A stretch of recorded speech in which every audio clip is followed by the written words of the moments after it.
सबसे पहले मैं बताना चाहूँगा कि रिया एक न्यू कमर थी बॉलीवुड में। कोई आज तक उसको जानता नहीं था, कोई बड़ा मूवी मिला नहीं था। तो ये एक कॉन्ट्रैक्ट किलर का काम की है कि कॉन्ट्रैक्ट लेकर के सुशांत भाई को मारने का काम की है। और उसी चक्रव्यूह का एक हिस्सा है महेश भट्ट ठरकी बुड्ढा।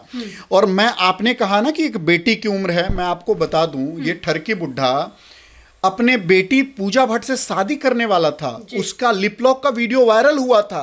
तो जो एक ठरकी बुड्ढा 74 साल के एज में जब वो अपने बेटी को नहीं छोड़ा तो दूसरे के बेटी को क्या बेटी समझेगा। दूसरा ये लुटेरी दुल्हन रिया, इसने क्या देखा कि चलो सुशांत सिंह के साथ तो है ही, अब उसको पता है ये ठरकी बुड्ढे से क्या होना है, इसके बुढ़ापे का ख्वाहिश वो पूरा करती रही। अब एक चीज बताइए, चैट में साफ साफ वायरल हुआ है, उसमें लिखा है बाबू जानू सोना। तो बाबू जानू सोना किसको बोला जाता है आपको पता ही है। तो वो जो थी एक्चुअली क्या था, ये ठरकी बुड्ढा जो इस्लामिक टेररिस्ट है। मैं आपको इस्लामिक टेररिस्ट इस वजह से बोल रहा हूं कि जो आदमी जाकिर नाइक के साथ स्टेज शेयर करता है, जो आदमी जाकिर नाइक को अपना आइडियोलॉजी मानता है, जो आदमी जाकिर नाइक के लिए फंडिंग करता है, जो आदमी जाकिर नाइक के साथ स्टेज शेयर करके उसके कहने के हिसाब से मूवी बनाता है, तो सोचो ना कि उसकी मानसिकता कहाँ है और वो कहाँ किस तरफ जा रहा है। तो ये साफ साफ है एक बहुत बड़ा साजिश रचा गया है। सुशांत सिंह एक आउटसाइडर थे जो आ गए थे और इन लोग को हजम नहीं हो रहा था बात। महेश भट्ट भी उससे 2-3 बार रिया के साथ मीटिंग किए थे। मुझे ये नहीं पता है कि मुझे क्या लग रहा है कि जो कॉन्ट्रैक्ट किलिंग हुई है सुशांत भाई की, उसमें ठरकी बुड्ढा भी उतना ही, ठरकी बुड्ढा के जरिए ही मुझे लग रहा है रिया को वहां प्लांट किया गया था। ठरकी बुड्ढा को किसी और ने प्लांट किया है और ठरकी बुड्ढे ने रिया को प्लांट किया है। मतलब मैं आपको बता दूं, जो उनके पीआर थे, जो पर्सनल रिलेशनशिप मैनेजर जो थे, उन्होंने भी ये शायद उनको बोला था कि हाँ आप किसी से ये किसी सेलिब्रिटी के साथ अफेयर चलाओ। और यही हुआ, बिल्कुल 100% ये हुआ कि जो सुशांत सिंह हमारे भाई जो एकदम हीरो बन चुके थे, बहुत बड़े स्टार बन चुके थे, लगातार बैक टू बैक वो 5 सुपरहिट मूवी दे चुके थे और उसको ही इसने मतलब ये सबसे सही चीज मिला और वो फंसा के और हमारे भाई को पैसा भी लूटा, फैमिली से दूर कर दिया और लास्ट में जान लेकर के पीछा छोड़ी है। तो इसका फल इसको बहुत जल्दी मिलने वाला है। फरवरी 2019 का एक आप इंटरव्यू आजकल उसका वायरल हो रहा है, उसमें वो ये कहती है कि मैं अभी किसी से रिलेशनशिप में नहीं हूं। और वो क्या करती है, मार्च में सुशांत सिंह के साथ यूरोप ट्रिप पे चली जाती है, जिसमें उसका भाई जो अपने बहन का मतलब बहुत बड़ा दलाल मैं कहूंगा, जिस हिसाब से लूटा है सुशांत भाई को, वो भी पीछे से पहुंच जाते हैं और ये लोग वहां पे 1 महीना बिताते हैं। इन सब घटना के बाद में फिर सितंबर 2019 में यही घटना वो दोहराती है, जब जलेबी की शूटिंग, जब वो ठरकी बुड्ढे के प्रोड्यूसिंग में वो जलेबी की शूटिंग कर रही थी, उस टाइम भी वो कैमरे पे आकर के वो कहती है कि जी मैं रिलेशनशिप में नहीं हूं।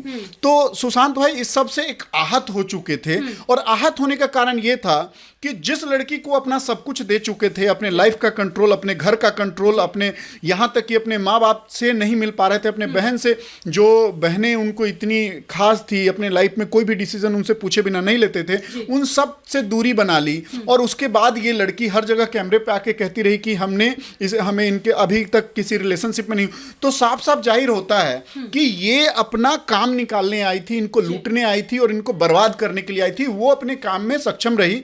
और यहाँ पे जिस हिसाब से ईडी ने रिपोर्ट दर्ज किया है कि एक तो मनी लॉन्ड्रिंग में दर्ज किया है और दूसरा इसने आत्महत्या के लिए उकसाने का केस दर्ज हुआ है। तो दोनों 100% राइट, एकदम सही केस रजिस्टर्ड किया गया है और एकदम उसका है। जिस दिन वो वहां से छोड़ के भागी है और छोड़ के भागने के बाद में जैसे यूरोप ट्रिप से आए हैं, सबका कहना है कि हाँ वहां पे उनके नौकरों का भी कहना है कि उनके रवैया जो थे वो बदल चुका था। और अभी फोरेंसिक लैब में उनके मेडिसिन का भी टेस्ट हो रहा है कि कौन सा मेडिसिन उनको दिया जाता रहा है। हालांकि उनके फैमिली से भी छुपाया गया कि हाँ इनके साथ कौन सी मेडिसिन दी जा रही है, उनके फैमिली से कोई रिपोर्ट शेयर नहीं किया गया। और यहां तक भी ये इंफॉर्मेशन है कि सुशांत भाई को डॉक्टर के पास ले जाए बिना ही ये मेडिसिन लेके आती थी लुटेरी दुल्हन और उनको मेडिसिन खिलाती रही है।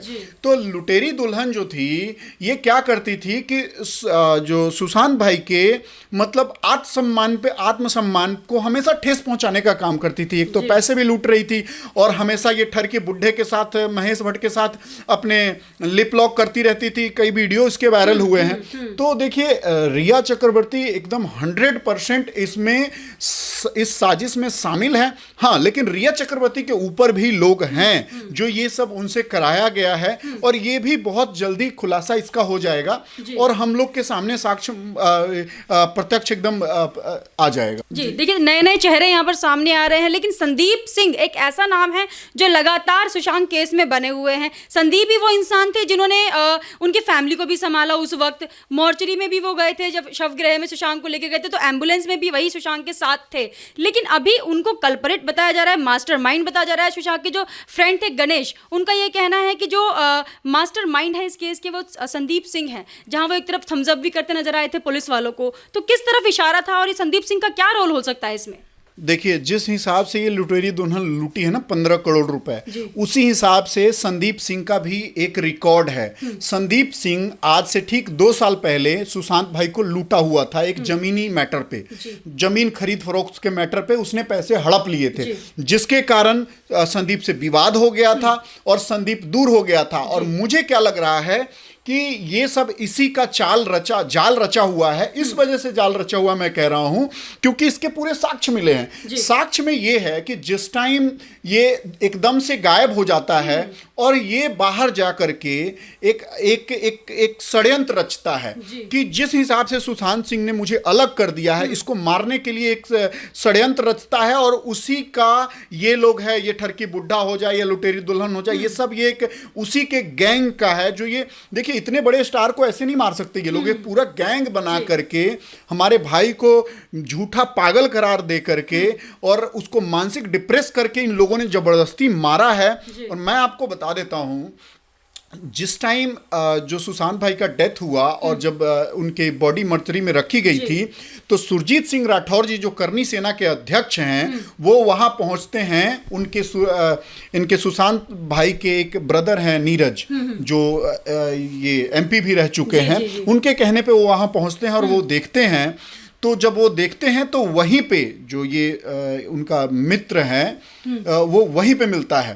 तो जो ये सुरजीत सिंह राठौर जी जो है, उनका एक फ्रेंड है सूरज, जो मूवी डायरेक्टर है, तो वो मिलवाता है संदीप को कि संदीप ये हैं सुरजीत सिंह राठौर, ये करनी सेना के अध्यक्ष। तो उसी टाइम पे उसके चेहरे पे पसीने आने लगे और उसका एकदम होश उड़ गया कि ये कैसे आ गया यहाँ पे।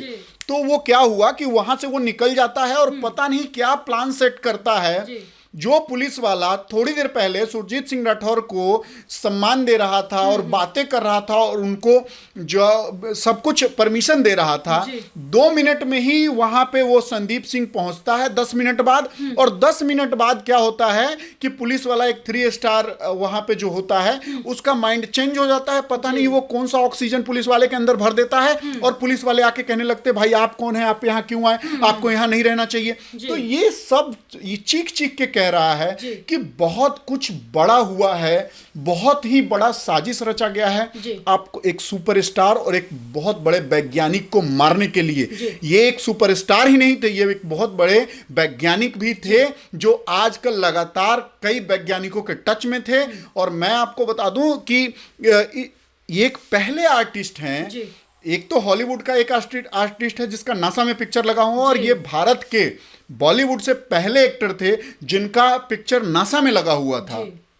ठीक है, तो मुझे ये बताइए, जब संदीप सिंह की आप यहाँ पर बात कर रहे हैं, लेकिन हम यहाँ पर सीबीआई की भी बात करेंगे। क्या लगता है 60 दिन हो चुके हैं इस बात को गुजरे हुए, केस को भी 60 दिन हो चुके हैं, सीबीआई अब आई है, जांच कर रही है, तो क्या लगता है सबूत अब तक तो मिट चुके होंगे ऑलमोस्ट, तो सीबीआई कर पाएगी? जी देखिए, इसमें आपने बिल्कुल सही सवाल किया है और इसमें बिल्कुल उनके सामने 3 पॉइंट है। एक तो 60 दिन से ऊपर हो चुका है और सबूत को मिटाया जा रहा है, चाहे पुलिस के थ्रू हो, चाहे सरकार के थ्रू, चाहे उनके मित्रगण के थ्रू। तो ये जो साक्ष्य को मिटाया जा रहा है, एक पॉइंट ये है बहुत बड़ा, लेकिन इसको अब लिया कैसे जा सकता है रिक्रिएट करके, और वो सीबीआई बखूबी कर रही है और बहुत ज़्यादा मेहनत कर रही है वहां पे। दूसरा क्या है कि जो सीबीआई है वहां पे 60 दिन वहां पे जो मुंबई पुलिस की तरफ से उनको डॉक्यूमेंट मिले हैं, उस डॉक्यूमेंट में मैं आपको बता दूं कि 56 लोगों का बयान है और जो भी रिपोर्ट है वो मराठी लैंग्वेज में है। तो मराठी लैंग्वेज को इंग्लिश में कन्वर्ट करने में भी उनको बहुत मुश्किलों का सामना करना पड़ेगा, लेकिन वो लोग कर लेंगे। ये थोड़ा टाइम टेकिंग प्रोसेस है।